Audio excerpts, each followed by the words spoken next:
lililokata ni mita 1000, yani tuta kuu main dam. Mita 1000 ni kilomita 1 na point. Hapa ni switchyard. Umeme ukishazalishwa kwenye maji unaletwa hapa na kuanza kusafirishwa kuelekea katika grid ya taifa Chalinze.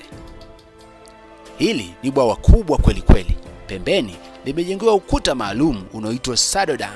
Ukuta huu ni kuhakikisha kwamba bwawa halisababishi mafuriko. Ukuta huu unakinga maji, unaweza kuona maji yamejaa mpaka kwenye ukuta juu, chini gari inapita. Huu ukuta umewekwa upande ambao kulionekana kwamba kuna mwinuko mdogo, hivyo maji yangeweza kujaa na kwenda kusababisha madhara ya mafuriko maeneo mengine.